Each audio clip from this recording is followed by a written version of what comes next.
All right, praise the Lord, everybody. This is Bishop Wade, and what a joy it is to have you on a Tuesday Night Live. I know y'all used to be with me on Sunday Night Live, and we did a Monday Night Live. How many lives we gonna do? We gonna do all the lives right up to the International College of Bishops and Pastors. And probably more importantly is I have a deep commitment to help you grow and develop and reach your full potential. So I invited one of my friends, a great preacher and teacher, a great pastor and bishop, great prophet. And as a matter of fact, Bishop Odom gave us a powerful prophetic word on last night. Bishop Odom, if you would, just give greetings, tell us who you are, tell us what you want us to know. Let's just say hey to everybody. Oh, wow. What I want you to know. We'll be here all night.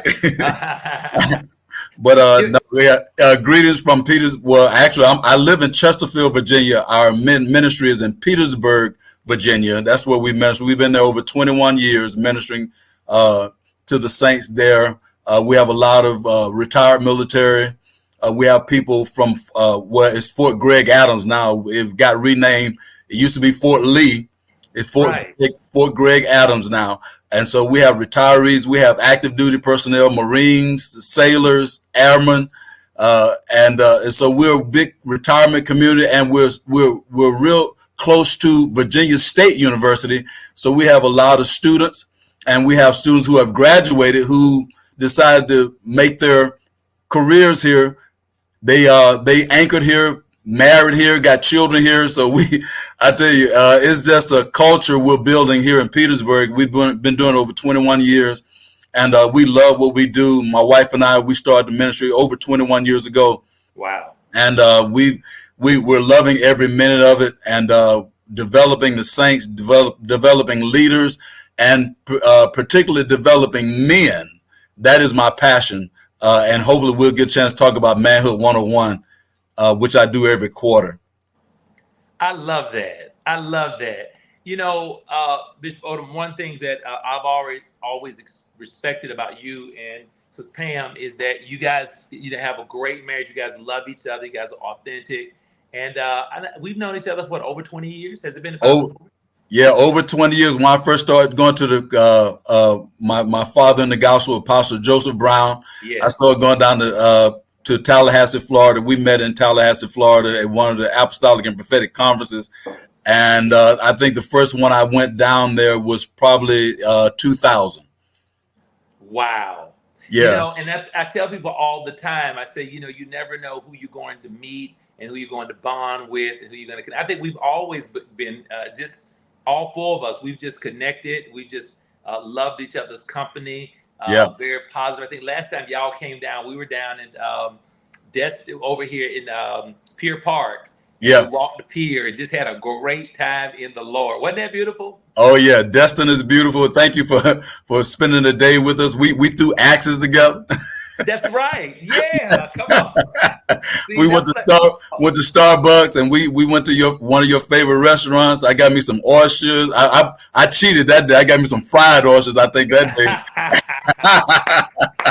Everybody gets a cheat day. That was my cheat day. So we always have a great time when we're with you guys, and you share some business ideas with us, and you're just always transparent with my wife and I. We laugh so much. I think you're right.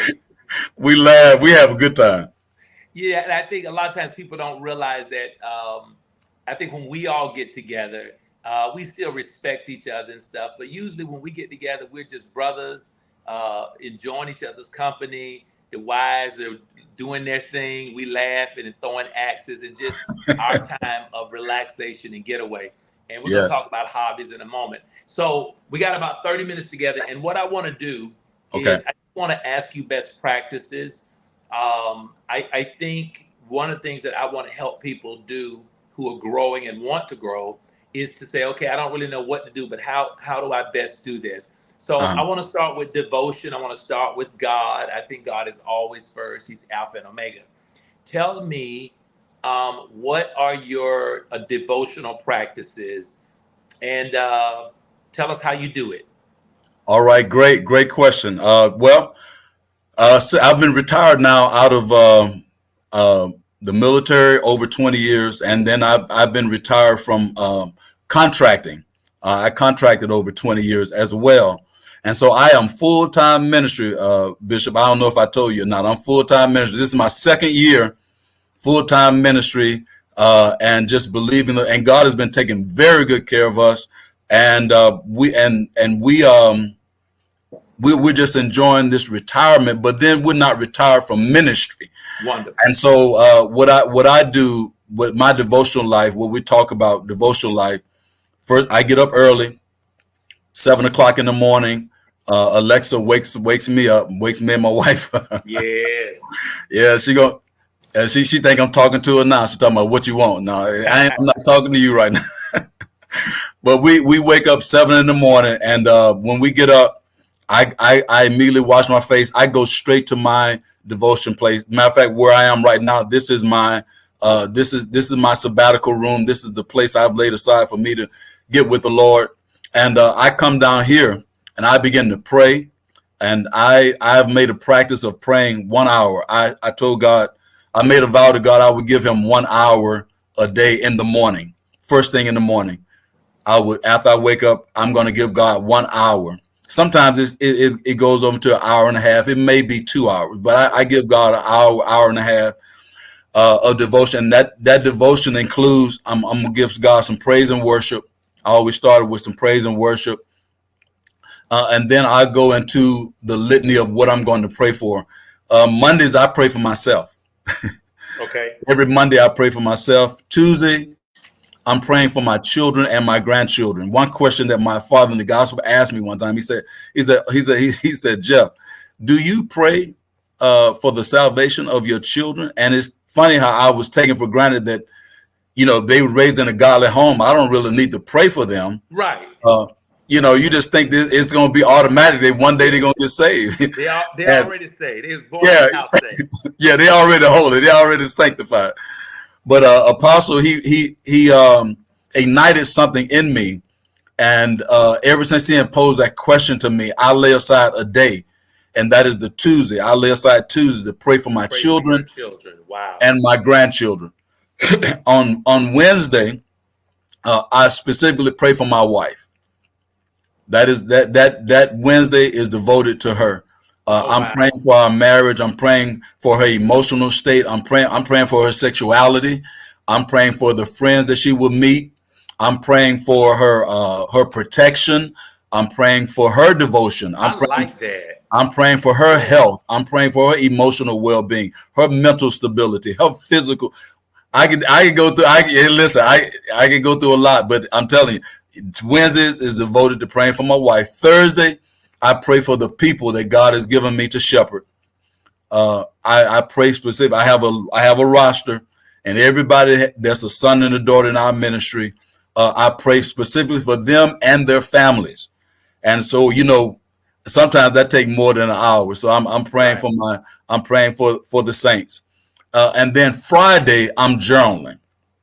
I'm listening to what the Lord is saying. Okay. I'm writing down things that has happened during the week. And I just begin to write down things like, God, I thank you for giving me favor today. You gave me favor at the car dealer. You gave me favor with the mechanic. You gave me favor at the bank. And the list just goes on and on. I'm just thanking God. And then I allow God time to speak to me. And that is when God speaks to me, I'll write it down. I'll write some ideas down. I'll write some things down that God is saying. And that's specifically my day of journaling. And then Saturday, I know y'all might not think I'm saved, but I take off on Saturdays. That's your sabbatical. That's my sabbatical. I take off because that's my cheat meal day. Me and my wife gonna do some shopping, or we're gonna go see a movie, or I sleep in. I don't exercise on Saturday, and then Sunday I'm back to my devotion again, just asking God to bless me as I minister to the saints that day. And so, and then back to Monday, I'm back to my devotion time again. I really like that. I think you've probably been I've interviewed several people, but I love your system. You've given me maybe it's the military in you, But Yeah. I love the structured commitment to know you're not getting up saying what I'm gonna pray for on Mondays. I just know on Mondays I'm praying for what myself. Tuesdays Myself. you're praying for your wife. What Tuesday I'm praying for my children and my grandchildren. Okay, children, grandchildren. On Wednesdays you're praying for your wife, Yes. and you dedicate that whole time to pray for her. That whole time to pray for her. Yes, sir. I got some powerful books that I'm praying for from The Power of a Praying Husband. Stop. Yeah, the by Stormy O'Marty. Come on, don't I'm mess with her. That's my wife's favorite now. I'm telling you that book right there. That's I my mean, wife's favorite. come on now. I mean that book, and then there's another one. I pray. The Power. You got a lot of folk watching, and I'm Uh-huh. hoping my folk can type this in. But next, give that book again. I'm looking at these people. Everybody's jumping on these calls. Yeah. What is the name of that book again? The Power of a Praying Husband. Come on. Yeah, by Stormy O'Marty. That's one book that I pray for, and I'm pulling it up now. But I have another prayer book, devotional book that I pray for my wife as well. But that whole time is devoted to praying for her. That is so powerful. That Yeah. is powerful, and it makes a huge impact. I love that. Okay, so move us forward. Number 2, tell us about your health. Now I know you lost a lot of weight too. You lost some Yeah. weight way before I do, dealing with some little sickness at one time. I don't know if you want to share that, but give Yeah. us your story. How much you started off weighing, how much you weigh now. Tell us the story. If I get disconnected, I'll log back in. Go ahead. Okay. Yeah. I had a what you said, an epiphany. Epiphany. Just a light. The light came on. I went to my doctor, my yearly health exam, and it was 7 years ago. 7 years ago, I was 52 years old, and I went to my doc. Well, yeah, 8 years ago. Excuse me. Now it's 8 years now because I'm 60. So I was 52 years old at the time when I went to my doctor, and she said, "Mr. Odom, I don't have to tell you. You're overweight. You got high blood pressure. You got high cholesterol. You got a heart murmur, and you got Crohn's disease. You taking 5 medications, and you keep eating, and you hadn't changed your diet." And so what I did was I took her advice. I said, I need to lose weight, and I began a health journey. And when I began the health journey, I began to lose weight, and I began to change my diet. I began to exercise regularly. At that time, I was exercising twice a day. And long story short, I lost 50 pounds in 1 year. And then I continued the journey. The second year, I lost 25 pounds. So I lost a total of 75 pounds. My God. 75 pounds. My heart murmur went away. My Crohn's began to dissipate. My high blood pressure came down. Come on. I took me off cholesterol medicine, and so my overall health just became great through just losing weight and changing my diet and exercising.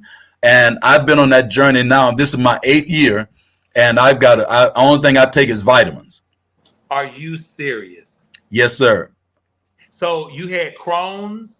Yes, Crohn's disease, which was later diagnosed. I got a new doctor that was later known as irritable bowel disease, IBD. So that is what I've been diagnosed with now. I take a drug called Humira, and it's a biweekly shot that I take, and it has it all under control. I haven't lost any blood. I've gained my weight back because at one time the Crohn's disease or the IBD had me losing weight. And I could not gain weight. I could not keep anything down. So I went from losing weight and then getting into a good medical state. And then the Crohn's disease came back with a vengeance, or the IBD came back with a vengeance. And I was on the wrong medication. And I changed my doctor. He changed my medication. And I've got a clean bill of health now. Praise God. Wow. Oh, that's all right. And the murmur went away in your heart. The heart murmur went away because the doctor told me, I had a cardiologist, and he told me, he said, Odom, he said, you can do 2 things. You can lose weight. No, he said, no, this is what you can do 2 things. I can go in and I can open that vessel up, the blood will begin to go to your heart correctly. You can take some medicine. I didn't want to take any more medicine because I was already on 4 or 5 medications already. I didn't want to take any medication for my heart. He said, and the third option is you can simply lose the weight and your heart will adjust. Because at the time I was 75, 80 pounds overweight. Wow. And so I said, you know what? I'm going to lose the weight. I lost the weight. I came back in 6 months, Bishop. I came back in 6 months and my heart had begun to regulate after just losing about 25 pounds. And I said, you know, I'm going to keep going. And so the next 6 months, I lost another 25 pounds. Come on, in man. 1 year, I lost 50 pounds. The second year, I lost 25 pounds. And I've been holding steady since then. Well, you look good. I always tell you every time I see you, you know, folk be commenting on me doing stuff. I'll be like, y'all don't understand. Odom is the OG. I feel great too. I tell you, I feel great. I thank God. It's been a journey. You know, I had to make a life change, and I did not want to go back to where I used to be. And so I realized at 52, I had to make a life change. And the other part of that story is too, Bishop. My mother died my mother passed away of a heart failure at the age of 55. My sister passed at around 55, 58 years old, 58 years old, excuse me. And my sister passed at 58. Both of them heart failure. And my doctor told me, he said, Mr. Odom, if you don't change, you got about 4 or 5 years left because the pattern is coming down to you. Wow. She said, she said, you're 52 now. I give you 58 years old. It'll be over. Game over. And I said, you know what? I want to see my grandchildren, my children. I want to see my children get married. I want to see my grandchildren get married. I want to see them walk across the stage and graduate. I want to live. So I don't live to eat. I eat to live. I mean, I don't live to eat. I eat to live. I got you. You know, I'll tell you this. Tell me, how old are you now? I'm 60. I turned 60 in February of this year. 41 years of marriage. And we renewed our vows and celebrated my 60th birthday in Punta Cana, Dominican Republic. I and it love was that awesome. place. Everybody I know going to Punta Cana. It was awesome. It was awesome. And I had a great 60th birthday and just celebrated 41 years of marriage. Wow. 41 years? Yes, this July, matter of fact, in a couple of weeks, it'll be 41 years. You know what? I love it. You know, Odom, you guys have always been an inspiration to me. And your wife, Pam, drank water like it's going out of style. She drank water like Kool-Aid. Yeah, with a lemon. With a lemon. Yes. That's right. We go out to eat. That's right. And I love watching you guys do what you do. And you were way ahead of me before I started. I was, you know, I understood the science, but not really getting serious about it. And right. I got a few more questions. I got to move on, but I want to ask you one more question. Tell me, what have you cut out your diet? The majority of the time, 90% of the time, you cut these things out your diet. Well, I know this is going to shock a lot of people, but I still eat the foods that I like. I count my calories. I make sure that I'm at the end of the week, I'm at a caloric deficit because I eat sweets once a week. I might eat a slice of bread. I don't eat white bread. That's a change. Yeah. I don't eat white rice. The brown rice. I don't eat white. The white bread. I eat wheat bread. I don't drink, the white milk. I do the 2% or, okay. The 2% milk, things like I don't drink the whole milk, things like that. And so all the whites, I cut all the whites out of my diet. Flour, no flour, no sir. Sugar, no sir. I do brown sugar, and I do sugar, but I do brown sugar. And salt. Those are and salt. Yes, sir. Yes, sir. Deadly whites. Yes, the 3 deadly whites. They're cut out. I do enjoy what I eat, and I do it this way. I do a carb, a carb. I do a protein, and I do a vegetable. Good. Minerals. Yes, sir. A starch, a vegetable, and a protein, and that's it. And I do one serving, and I only eat maybe once or twice. I do a cycle. So what I do is a fasting cycle. I do a 12-hour fast, 14-hour fast, 16-hour fast, 18-hour fast, 20-hour fast, and then a 24-hour fast. That's throughout the year. That's throughout the week. Okay, throughout the week. Yeah. So Wow. I may on Monday I may fast 12 hours, and my first meal may be at noon. Tuesday I may fast fast until lunch. Wednesday I may fast until dinner, and so I just keep rotating that 12-hour, that 16-hour, that 8. I just rotate it through the week, and really I end up eating maybe once or twice a day. Do you walk?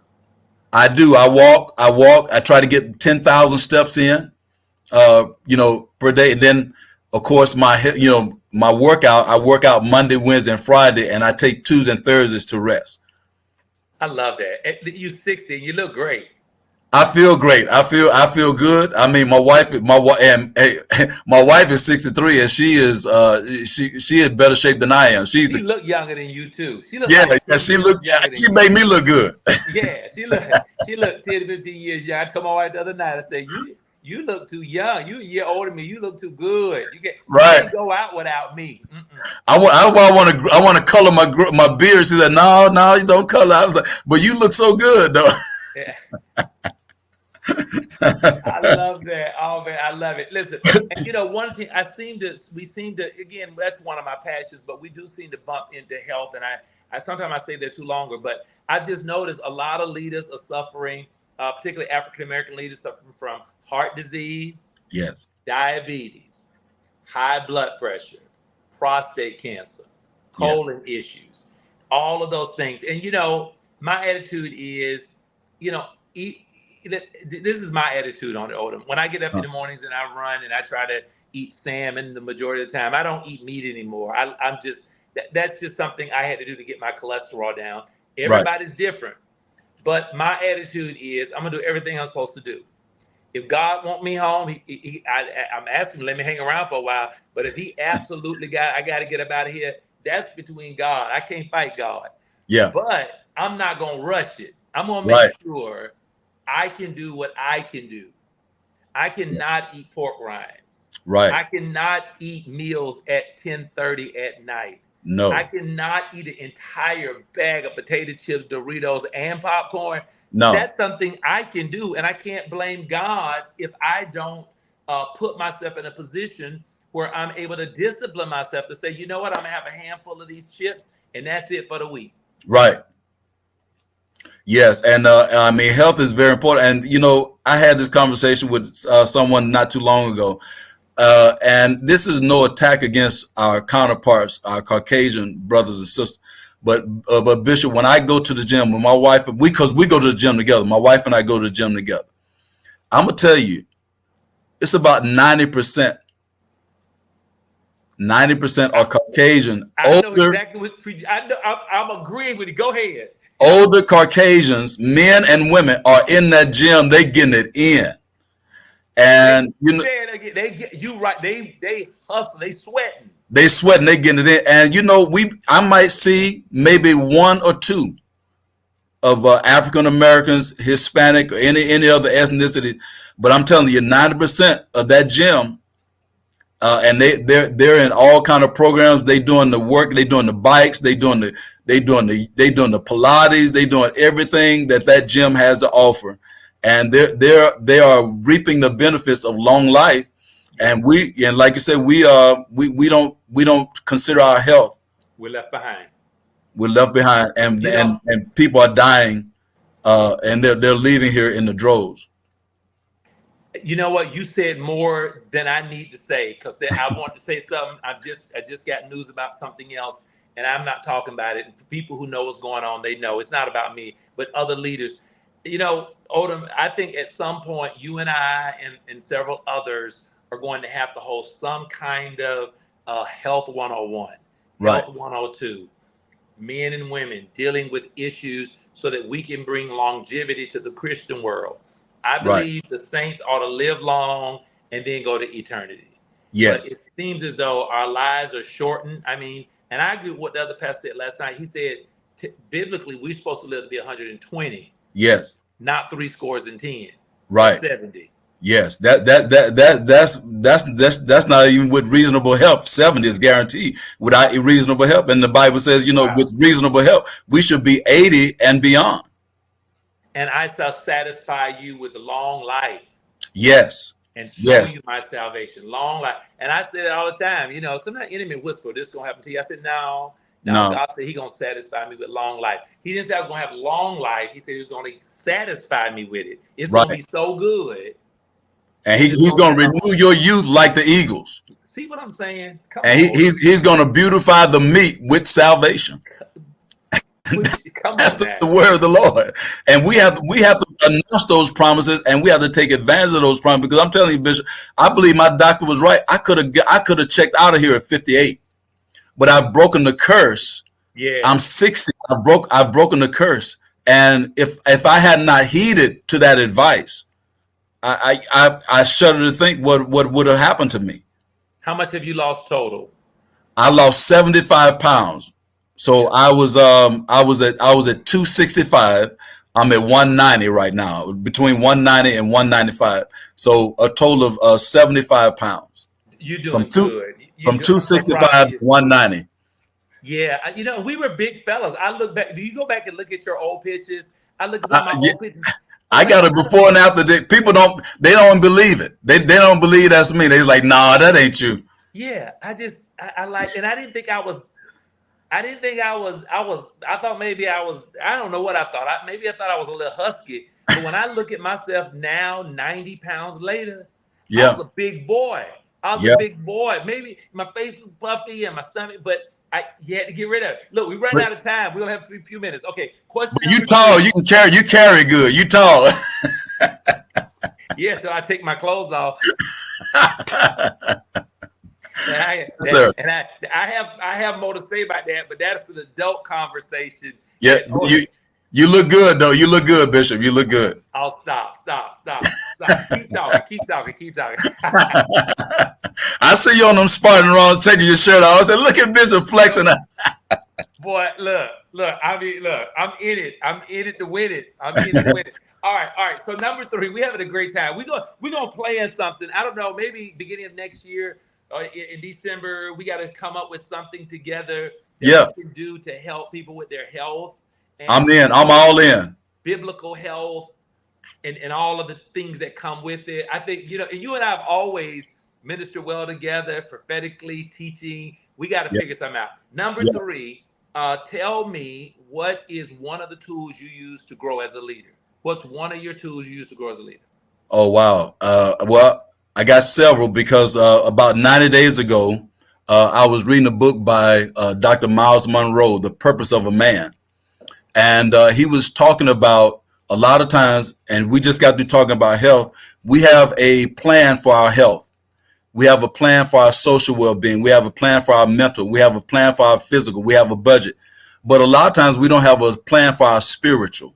Good. And I began to listen to Dr. Miles Monroe, and I liked his plan for spiritual growth, and I also use it for my personal growth. So one thing that Dr. Miles Monroe said, he would pray an hour a day, and so I adopted that. I pray an hour a day. He said that he would read the Bible through in 1 year, and so I decided. And with Dr. Miles Monroe, he would go to the bookstore every year and purchase a new Bible. And the reason why he would purchase a new Bible is because he would make notes in that Bible. Well, the reason why he would get a new Bible every year is because he didn't want the same revelation he got from the year before. A different version. A different version. A different version. Yes. Right. And he would write in that Bible, and he would get a new Bible. And so I began writing in the margin of my Bible. My goal is to read the Bible in a year. I got a Bible plan. I got it from Billy Graham. I downloaded the Bible plan, and I'm gonna read my Bible in a year. And it's an interesting statistic because only 2% of Christians have read their Bible through. Wow. And so I made a decision. I've read the Bible before, but I got a plan. I'm going to read the Bible through every year. I like And that. I'm going to make notes on the side. I'm going to buy me a different, well, I don't really need to buy a lot of Bible. I got a lot of Bibles here in the house that I hadn't even used. So I'm going to go through these Bibles and I'm going to read the Bible every year. That's one of my goals. And that's what I'm doing. I'm going to read a book. My challenge is to read at least 3 to 4 books a month. So right now I've read 2. I've read 3 this month. No, excuse me, 2 this month. And so my goal is to read a book every week, and so devote 2 hours a day to reading. And so that's part of my personal growth, and also to fast once a week, to do a 24-hour fast once a week. So there's 52 weeks in a year. So my goal is to fast at least 50 times in 1 year. You ought to hold some kind of talk like this, like we're doing, once a month. Invite us to come, and kind of an accountability. I've kind of decided that I was not going to be doing anything else without partnering with people. Okay. I'm not joking. I just decided, when I'm working on my health, I work out with I have a team that I work out with, and I find other sources that I can connect with and people for the accountability, the camaraderie, because halfway through anything you get tired, and it's always good to have somebody like you who is informative. You have information, you're intelligent, you read. I like that, and I think I would definitely try to figure out how to get on it. But I think maybe create something. If it's for men 101, just let me know. I would love to just come in. I'm telling you, I don't even want to say nothing. I would just come in, unless you had like a group discussion, but I would just enjoy coming in, sitting and evaluating. Like, I don't fast maybe as much as I could. Maybe I don't read. I read a lot, but I don't read as much as I really could. Because some nights, I'm and those are the kind of things that I think we need to be doing with each other, and encouraging others to say, hey, group of guys getting together once a month, every other month, and bring your little checklist, Bishop, and you share with what you're doing, because you're focused and high energy in that level. What that does, that inspires me. I meet a lot of people who tell me, Bishop, you have a lot of wisdom. Okay, and I say that humbly, because I don't think I got that much compared to God. But I will say to them, a lot of my wisdom came because I hang around the right people, like you. I go to events, Bishop Brown in Atlanta. I spend time with the college. I just hang around really, really bright, smart, and humble people, and it makes me better. I'm always inspired when I hear you talk like this. Yes, and the personal growth is Miles Monroe said only 1% of men read. And so, when you become a reader, you set yourself at a higher level than the average man already, because 99% of us are not going to read. Wow, that's so powerful. Oh, that's so powerful. All right, so man, look, we're gonna do another interview, because I enjoy talking with you. I really do. Some people, talking with you is an ease. I enjoy spending time. I could feel the knowledge, the energy, the anointing, the power. I feel that. And I don't have time to be blowing air up nobody. When I say something, I mean it. If I don't mean it, my attitude is don't say nothing. If I don't say nothing, then but I'm saying I really do enjoy spending time with you. I get inspired. I get great notes when I'm with you too. Yeah. So that was number 3. Number 4, you have a phenomenal marriage. Give us 2 keys that has allowed you to have a great marriage. Well, can I give you 4? Yeah, just call them out. That'd be great. Okay. All right. When we talk to people who are getting married and people who are already married, you have to have this foundation. The foundation is sex. You have to have a intimacy that is beyond that is great. You said because sex, sex, sex, intimacy. I'm telling you. Ain't nobody mad with you. I'm telling you. You already know. You already know. As men, everything revolves around that. We're not sex demons, women. This is the way God made us. We have a a high sex drive because of the testosterone that's in our body. But Good. and that's why the Bible says our bodies are not ours. My body doesn't belong to me. My wife's body doesn't belong to her. And because he said when we come together, we keep the enemy out of our marriages. And so sex is very important. I mean, I could just talk the whole gamut on sex, but sex is very important. Outside influences. Who are you talking to about your marriage? You shouldn't be talking to anybody else about your marriage except your pastor and God.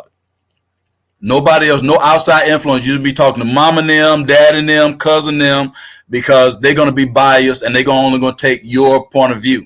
Or a therapist recommended by your pastor. Yes, or a therapist recommended by your pastor. Very good. Outside influences. Communication. You have to be a good communicator. I don't care if you say I'm an introvert, but you better become an extrovert when you get married, because that wife is going to want that communication. She wants to talk. You know, men are headliners, but women are there in the details. They want to know every little detail. Come on. So you better become a good communicator. And so and then communicate when it comes to sex, when it comes to finances. The fourth thing is finances. You have to establish a good financial support system for your marriage. You have to get a budget. You have to save money, and you have to know how to be a good steward over money, because if you don't, it could ruin a marriage. So those four things, you have to have that stability, that foundation. And once you have that foundation, you can build up on that foundation, and you can have a great marriage, and you can have a testimony like me. You got 40 years of marriage. I love that. I be trying to catch up with you. I'm at 38. I just can't seem to catch you. As soon as I get to 40, you at 42. I can't catch up. Well, you almost there. Well, I celebrate 38 years of marriage. I mean, and you couldn't do it without that foundation. Hey, you know what I just thought about? But I believe it's true. You have to tell me if you think it's true. We only have about 5 minutes, so I got to move fast. Okay. But I enjoy being with my wife. I know you enjoy being with Pam. What's amazing is when the four of us get together. Yeah. It's like twice the bliss. Yes. Yeah. Have you noticed that? It's like, yes. I mean, we're together. We're not complaining. We're not upset. Our wives aren't angry. They aren't complaining. They enjoy each other. They have great, and they're not mad with us. They don't have this grudge against us. Yes. We like each other. We ain't trying to, counsel each other over some wild sin we got hidden in our back pocket. No. We just living the life in the kingdom. And I'm telling you, it is bliss when I get to meet with leaders. And again, I do tell leaders, everybody's going to hit a bump in the road and have issues. You need somebody you can talk to. If I hit something, I call you, Odom. I need to talk to you. I know you're there. But the majority of the time, we just enjoy being together. And we've shared personal things. We've done that. And that's okay. We need that kind of self-care and relationship care. But the majority of the time, we're moving on. We're moving forward. Yes, we have great camaraderie together. I mean, iron sharpens iron. When you find that those individuals, that couple, and we have a lot in common. You love God. I love God. Your wife loves God. My wife loves God. I mean, we love being with each other. Iron sharpens iron. You ask me questions, probing questions, and then I'm asking you questions, and we just sharpen each other iron. We just have a good time together, and we don't necessarily talk about the Bible all the time either. That's right. Most time we ain't no. We're not trying to. We need a break. Can we just be human? Let's just be friends for a few minutes, right? Yeah, let's eat some ice cream and go to Starbucks. Let's do something. Let's do something together. Let's throw an axe together. We went let's axe together. We did we eat at some restaurant a few years ago? We had some little restaurant together late at night. Was it Waffle House something? I don't remember what that was. Yeah, we take pictures together, ride down to Destin, look at houses, and just laugh and just be human. Sex, outside influence, communication, and finances. Yes.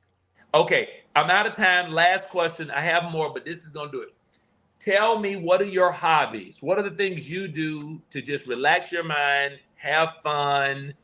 Give me a hobby or two. You know mine. Mine's rock climbing. I do obstacle courses. I swim, I go through the mud. Half that's my therapy. I don't tell everybody. Half of it's my therapy. Why bitch you doing all that? Why bitch? Because when I climb up a rope, 30, 40 feet up in the air. I ain't got time to be thinking about what's going on in people's lives. If I don't hold on, I'm going down. That's a whole that's what I call meditation. That's Yeah. meditation, right? Yes. What are your Well, hobbies? I tell you, I like working out. I mean, I spend a lot of time at the gym. I mean, not excessive. I'm not a gym rat, but I mean, I devote at least 3 to 4 hours a week Right. going to the gym. I like working out. I like reading. I love reading. I devote 2 hours a day to reading. I love reading books. John C. Maxwell. I love his books. I mean, one of his books he wrote, just recently about how successful people think. Yes. That was an excellent book. I just got to reading Sex, Men, and God by Doug Weiss. That's excellent. And I'm currently reading. I'm going back and reading. I read it once, but I'm reading again. We Have Not Many Fathers by Mark Hanby. Wow. It's an excellent book. The book by T.D. Jakes, Don't Drop the Mic. That was an excellent read. And so I love reading. I love car shows. I love to go to car shows. I love car shows. Really? I didn't know Yeah. that. Yeah, so I take my daughter. We've been to a number of car shows, and if they have a good car show and it's a good nice day, I like to go out there and look at cars. I'm a New Orleans Saints fan, so I love football. I used to be a football player in high school and college, and so I love the New Orleans Saints. I follow them even in the off season. I'm watching YouTube about about the New Orleans Saints, and I'm a member of our VFW. That's a veteran of foreign wars. So I do a lot of interaction with them as far as working in our community. I love developing leaders. So I have a leadership class right now. It's called Timothy Training. We're training leaders. I have prophetic classes. So I love to teach. I love to read. I love to be around the people of God. And so, yeah, those are some of my hobbies. Those are some of the things I like to do, I have fun. And then, of course, I can't neglect spending time with my wife. I love being with my wife. We just hang out. We spend time together, and she's my best friend. And I tried golfing a couple of times. I gotta make more time to do it, but I really do like golfing. Very nice. Bishop Odom, it's been a joy to have you. We're gonna plan to get together again. I'm out of time. I tell you what I gotta go do later. I got one more thing. I just finished my book, Pointing the Way. Oh. Yeah. How do we get it? How do we get it? You can go to Amazon. Go to Amazon.com. You can go to Kindle, and you will be able to get the book. It's not digital, so you can order the book. But it's on Amazon.com. Type in my name, Jeffrey V. Odom, or Jeffrey Odom, and it's Pointing the Way. Pointing the Way. It's a prophetic look at the prophetic ministry. A lot that my apostle Brown taught me about the apostolic. I used to travel down to Tallahassee all the time and get apostolic and prophetic teaching. So I wrote a book. I got some things in here that he said to me as a son. About the prophetic, and it is just a good read. And so just go and get my book, Pointing the Way. And also, before we close, Bishop, I have 3 other books about marriage. Happily Ever After is a book I wrote a couple of years ago. I wrote a book about learning to soar, like you chronicle. You wrote a book about chronicling your testimony. Yes. My first book was Learning to Soar. I chronicled my testimonies, my triumphs, and even my defeats. I chronicled them in a book called Learning to Soar, and another book I wrote called Thy Kingdom Come. So they're all on Amazon, Amazon.com. Type in my name, and you can get my books. I'm done. Listen, this is Bishop Jeffrey Odom. I have enjoyed you so much. We got a plan to get together again, and I'm telling you now, I don't know how I'm gonna figure this out, Bishop Odom. You got to connect with me with this college. We've been talking about trying to start what we call a college of prophets, where we create something and have leaders like yourself who's just divinely anointed to operate in the prophetic and have been trained by great leaders like Bishop Joseph Brown. Yes, we're gonna talk more. We are. I'm coming at you. And listen, Manhood 101 we're traveling now, so we would love to come to Panama.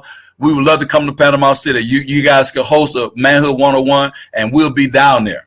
Man, let me tell you, look, don't play with me. I'm gonna tell you what, I wish I had thought about this earlier. We could have had you at the college this year. You know, yes. And let me, I gotta put a plug out. Next week, Right. July 22nd, International Leadership College of Bishops and Pastors. We are meeting. We are filled up. They texted me now. Some machine put an error out. If y'all see something that says the college canceled, the devil is a lie. Y'all know I don't cancel stuff. Out there's a storm out. We meeting. We are packed out. We are full. We got a couple more spaces left. I want to encourage you to be a part of the college. Bishop Odom, we're going to get together and figure something out. We got to figure something out because there are people who need to hear what you're saying. And I've been blessed. I'm going to get my book, Pointing the Way. Yes, Pointing the Way. Yes. It just came out. It's probably not even a month old, but it just came out last month. Okay, I got to run. There's a boat waiting on me. I love you, man. Listen, you all be blessed and have a great day. Bishop, I love you. Love you down in my heart. Thank you for having me. I appreciate you. I love you too. And we're going to get together soon. I love that. I would love that. Be blessed. Yes, sir. Love you. Take care. Bye-bye. Okay, bye-bye.